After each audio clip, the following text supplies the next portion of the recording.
Hi hello friends, வணக்கம். Welcome to my channel. இன்றைக்கி நம்ம என்ன பார்க்க போகிறோம்னா எறா கிரேவி தாங்க. ஸோ என்னோட ஸ்டைலில் சிம்பிளாக எறா கிரேவி செய்யலாமா? நம்ம அடுப்பில் வந்து ஒரு வானல் வச்சுக்கிட்டு கொஞ்சமாக எண்ணெய் ஊற்றிப்போம். எண்ணெய் காஞ்சதும் கொஞ்சமாக கடுகு வெடித்ததும் சோம்பு கொஞ்சம் போட்டுக்கோங்க. சோம்பு பொரியுது, வெங்காயம் போட்டுக்கோங்க.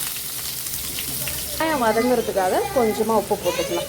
யாருக்கெல்லாம் எறா பிடிக்கும்னு மறக்காமல் கமெண்ட் பண்ணுங்கள். இப்போ வெங்காயம் நல்லா வதங்கிடுச்சு.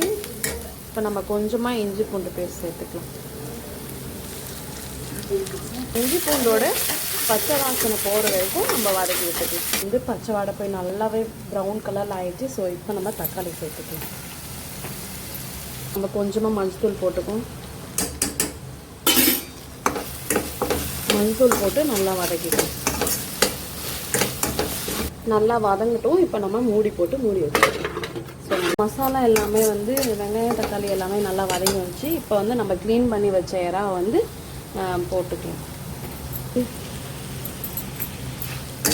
ஸோ இப்போ நம்ம வீட்டிலே அரைச்ச குழம்பு மிளகாத்தூள் வந்து சேர்த்துக்கலாம். கொஞ்சமாக சேர்த்து நல்லா கிளறிக்கலாம்.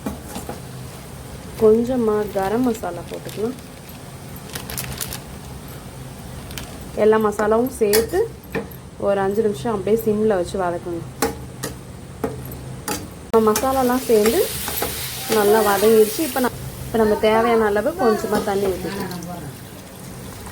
இப்போ நம்மளோட கிரேவி வந்து ரெடி ஆயிடுச்சு. ஸோ கருவேப்பிலை கொத்தமல்லி போட்டு நம்ம இறக்கிக்கலாம். நீங்களும் இந்த மாதிரி ட்ரை பண்ணி பாருங்கள். ட்ரை பண்ணி பார்த்துட்டு எப்படி இருக்குன்னு கமெண்ட்ஸில் சொல்லுங்கள். இந்த மாதிரியான நிறைய வீடியோஸ்க்கு என்னோட சேனலை சப்ஸ்கிரைப் பண்ணுங்கள். தேங்க்யூ.